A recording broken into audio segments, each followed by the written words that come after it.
आइए हम आपको दिखाते हैं कि एम्स में ऑनलाइन अपॉइंटमेंट आपको कैसे लेना है। तो एम्स का अपॉइंटमेंट लेने के लिए आपको एम्स हॉस्पिटल के वेबसाइट पे नहीं जाना है। इंडियन गवर्नमेंट कोई भी सरकारी अस्पताल में अगर आपको ऑनलाइन रजिस्ट्रेशन लेना है या अपॉइंटमेंट लेना है ओपीडी में दिखाने के लिए, तो आपको गूगल क्रोम या आप एप्पल यूज़र हैं तो सफारी पे जाकर आपको ORS पोर्टल पे जाना है। यहाँ पे आप ORS पोर्टल आप लिख लो, नीचे आ जाएगा ORS पोर्टल और आप ORS पोर्टल पे क्लिक करोगे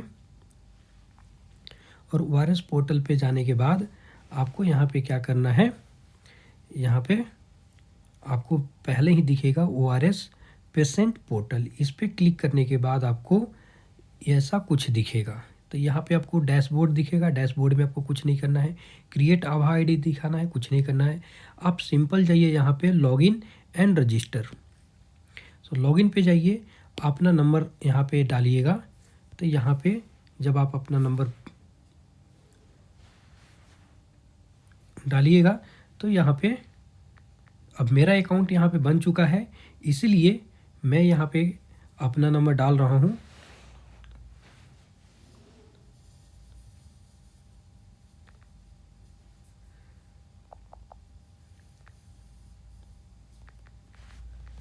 यहाँ पे मैं अपना नंबर डाल दे रहा हूँ।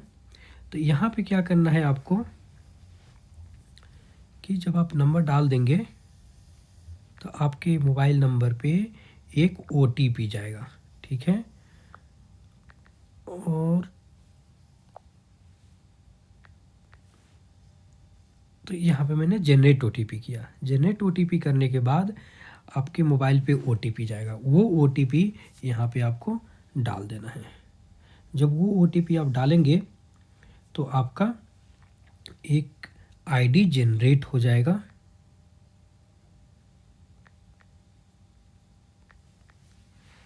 और यहाँ पे हमेशा जब आप ये ORS पोर्टल पे आप जाते हैं तो हमेशा आपको इमेज कैप्चा देता है जो आपको डालना होता है वेरीफाई करने के लिए। तो आप उसको हमेशा से ध्यान में रख के अच्छे से वेरीफाई करवा दीजिए। उसके बाद आपका तो यहाँ पे देखिए मेरा जो अकाउंट इस पे बन चुका है। तो जैसे मैं लॉगिन करूँगा तो ये मेरा प्रोफाइल दिखाएगा, जहाँ पे मैं ऑलरेडी एम्स में दिखा चुका हूँ। तो यहाँ पे अपॉइंटमेंट, OPD कार्ड और रिपोर्ट्स। तो यहाँ पे देखिए मैं ये सारे अस्पताल में मैं दिखा चुका हूँ। तो यहाँ पे एक्सपायर्ड अपॉइंटमेंट लिखता है, अपॉइंटमेंट एक्सपायर्ड। तो इससे कोई फ़र्क नहीं पड़ता है, आप दिखा लेते हैं या टाइम को ख़त्म हो जाता है जिस टाइम पे आपका अपॉइंटमेंट है तो वहाँ पे एक्सपायर्ड लिखता है, ठीक है। तो आपको करना क्या है, ऐसे ही बन जाएगा। तो यहाँ से आप फैमिली मेम्बर को ऐड कर सकते हैं, यहाँ पे अपना प्रोफाइल देख सकते हैं और यहाँ से अपॉइंटमेंट। तो जब आप क्रिएट करिएगा तो ये मेरा ऑलरेडी डिटेल्स भरा हुआ है। इसके बाद आपका आधार का लिंक करने के लिए बोलेगा, वो सब आप कर लेंगे। तब यहाँ पे टेक एन अपॉइंटमेंट, तब प्लस अपॉइंटमेंट पे क्लिक करिएगा। जब आपका प्रोफाइल बन जाएगा तो यहाँ पे आपका नाम आ जाएगा। तो जब आपका नाम आ जाएगा तो यहाँ पे देखिएगा बलिराम कुमार, मैं एक पेशेंट हूँ और मेरा प्रोफाइल बन गया है। तो यहाँ पे मेरा नाम आ गया, तो इस पर हम क्लिक कर देते हैं। इसका मतलब इस नाम से आप इंडिया के किसी भी सरकारी अस्पताल में आप दिखा सकते हैं, किसी भी स्टेट्स में वो एलोकेट है, उससे कोई मतलब नहीं है। तो अब मुझे एम्स में दिखाना है, तो एम्स कहाँ है, दिल्ली में, तो दिल्ली चूज करेंगे। अगर आपको एम्स पटना, एम्स ऋषिकेश या एम्स कोई अदर स्टेट्स में जो एलोकेटेड है वहाँ पे आपको दिखाना है तो उस स्टेट्स को पहले आपको सिलेक्ट करना है। तो मैं यहाँ पे दिल्ली राज्य सिलेक्ट करता हूँ क्योंकि मुझे दिल्ली एम्स में दिखाना है। उसके बाद आता है एम्स का दिल्ली में कि बहुत सारे दिल्ली के हॉस्पिटल्स है वो ORS पोर्टल पे रजिस्टर्ड है। तो एम्स में हम अपॉइंटमेंट ले सकते हैं। और यहाँ पे देखिए ये भी एक हॉस्पिटल है, आम UPHDC डिफेंस कॉलोनी, वहाँ पे आप दिखा सकते हैं। All India institute of Ayurveda है, वहाँ पे भी आप दिखा सकते हैं। और यहाँ पे देखिएगा तो जैसे इसमें एक सफदरजंग हॉस्पिटल भी आता है, वहाँ पे भी आप RML में दिखा सकते हैं। तो एम्स में हमें दिखाने के लिए एम्स में हम क्लिक कर देते हैं। एम्स में क्लिक करने के बाद आपके पास 2 तरीके के अपॉइंटमेंट होते थे। एक तो अपॉइंटमेंट होता है जहाँ पे आप चल के डॉक्टर के पास जाते हैं और वहाँ पे दिखाते हैं। एक होता है टेली कंसल्टेशन। टेली कंसल्टेशन में होता है कि आपका जो अपॉइंटमेंट होगा डॉक्टर के साथ होगा, तो आप फ़ोन के थ्रू, वीडियो कॉलिंग के थ्रू आप डॉक्टर से कनेक्ट करेंगे और वो फ़ोन के ही थ्रू आपको सारा चीज़ बता देंगे कि ये आपको दवाई लेना है। लेकिन हम क्या करते हैं कि अभी इंडिया में जो है ये टेली कंसल्टेशन उतना नहीं चलता है, तो इसीलिए हम क्या करते हैं, ये वाला अपॉइंटमेंट क्लिक करते हैं जहाँ पे हमें चल के जाना है। तब यहाँ पे आप क्या होता है कि एक होता है कि न्यू अपॉइंटमेंट होता है, एक फॉलोअप अपॉइंटमेंट होता है। तो जब पहले आप दिखा चुके होते हैं तो फॉलोअप अपॉइंटमेंट करना होता है। जब आप नए होते हैं तो हम ये मान के चलते हैं कि जब आप यहाँ तक आए हो तो इसका मतलब आप नए अपॉइंटमेंट हो, आपका पहले से एम्स में इलाज नहीं हुआ है, पहला आपका उपचार अगर एम्स में होता है तो फिर आप न्यू अपॉइंटमेंट पे क्लिक करते हो। न्यू अपॉइंटमेंट क्लिक करने के बाद ये सब सारे सेंटर्स है एम्स में, तो ये सारे सेंटर्स पे अलग अलग तरीके की इलाज होता है। जैसे यहाँ पे centre for dental education research treatment for oral health, तो या आप अगर दांत का कोई प्रॉब्लम है तो आप इस पर क्लिक करके यहाँ पे आप जाइएगा। और एक है सीएन सेंटर। सीएन सेंटर का मतलब है treatment of cardiovascular and neurological disorder. अगर आपको कोई नस से रिलेटेड या हृदय से रिलेटेड आपको बीमारी है तो आप इसमें आप जाइएगा। लेकिन यहाँ पे दोनों पे जाने से पहले आपको रेफ़र की ज़रूरत है।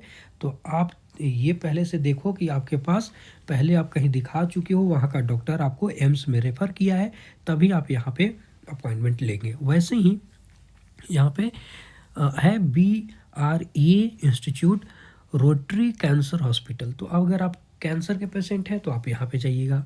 अगर आपको आँख दिखाना है तो doctor RP centre treatment for I care होता है। और लास्ट में है आउटरीच OPD झज्जर। तो आप अगर झज्जर वाले सेंटर पे दिखाना है OPD के थ्रू तो आप वहाँ पे जा सकते हैं। लेकिन जो एम्स का मेन OPD है वो मेन हॉस्पिटल राजकुमारी Amrit Kaur out patient department है। आप इसी में आप जाते हैं और इसी में आपका OPD का इलाज होता है। और यहीं से आपको रेफ़र करके, अगर मानते हैं कि आपको पहले से पता नहीं है कि आपको कहाँ दिखाना है, तो आप मेन हॉस्पिटल राजकुमारी Amrit Kaur outreach patient department में आप पहले दिखाते हैं और यहाँ से रेफ़र लेके आप अदर डिपार्टमेंट में जा सकते हैं। तो हम चलते हैं मेन हॉस्पिटल राजकुमारी अमृत कौर आउट पेशेंट में। अब यहाँ पे अलग अलग तरीके के यहाँ पे होता है कि आप किस में पहले आप दिखाइएगा। तो जैसे आप यूरोलॉजी में जाइएगा या नेफ्रोलॉजी में जाइएगा, तो या बोन्स एंड प्लास्टिक सर्जरी में जाइएगा या हेमाटोलॉजी में जाइएगा, तो ये या GI सर्जरी में जाइएगा, तो यहाँ पे आपको पहले से कहीं का रेफ़र किया हुआ पेशेंट ही जा सकता है। आप अगर नए पेशेंट हैं तो आप इसमें नहीं दिखा सकते हैं। नए पेशेंट हैं तो आप मेडिसिन में दिखा सकते हैं, नए पेशेंट हैं तो आप स्किन में दिखा सकते हैं। तो आपके पास बहुत सारा ऑप्शन नहीं होता है, तो आपको नहीं पता है कि आपको क्या हुआ है, तो आप मेडिसिन में दिखाइए। और मेडिसिन में दिखाने के बाद आप फिर एक बार और मेडिसिन पे ही क्लिक करने के बाद यहाँ पे आपको डेट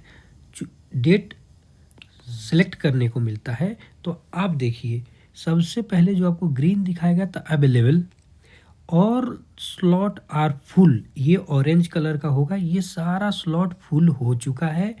और ये वाला जो है थोड़ा सा येलोइश टाइप का है, तो इसमें आपका होगा कि वो हॉलीडेज़ है। तो हम देखते हैं कि 25 तारीख को डेट ख़त्म हो गया है, 26 जनवरी को है, ये छुट्टी है। लेकिन इसके दिन भी देखिए ऑरेंज कलर का है, और ऑरेंज कलर का मतलब है कि ऑल स्लॉट्स आर फुल। इसका मतलब आप 26, 27, 28, 29, 30, 31 के डेट में एम्स में आप नहीं दिखा सकते हैं। तो यहाँ पे देखिए एक यहाँ पे ऐसे तीर करके आगे बढ़ने के लिए बना है, तो आप इस पर जब क्लिक करिएगा तो आपको मिलेगा कि 2 तारीख, 3 तारीख, 4 तारीख से लेकर आपको 24 तारीख तक आपका स्लॉट फुल है। अब देखिए 25 तारीख में कुछ स्लॉट बाकी है, तो यहाँ पे लिखा है कि फ्यू स्लॉट्स अवेलेबल, और ये ग्रीन में है। इसका मतलब कि 25 तारीख के डेट में मेडिसिन में अपॉइंटमेंट लेके आप दिखा सकते हैं। लेकिन अगर आपको बहुत ज़्यादा प्रॉब्लम हो रही है और आप यहाँ से देखिए कि आज 26 है और 26 से लेकर अगले 25 तक अगर आप सह सकते हैं, नहीं तो आप कहीं दिखा रहे हो, आपको दूसरी ओपिनियन या दूसरी डॉक्टर का सलाह लेना है, तो आप 25 तारीख पे ऐसे आप क्लिक करिएगा और यहाँ पे आ गया AIIMS new Delhi medicine. Mode क्या है ना, अपॉइंटमेंट किया, कंफर्मेशन डेट ऑन 2026 2 फरवरी 2025। तो जैसे आप कंफर्म करेंगे आपका अपॉइंटमेंट कंफर्म हो गया। लेकिन मैं यहाँ पे अपॉइंटमेंट लेके मैं किसी का सीट यहाँ पे बर्बाद नहीं करूँगा। जो जिसको दिखाना है वो जाके दिखा सकता है, इसलिए मैं यहाँ पे कैंसिल कर देता हूँ। ठीक है गाइस, चलते हैं, इतना ही इस वीडियो में अब तक के लिए।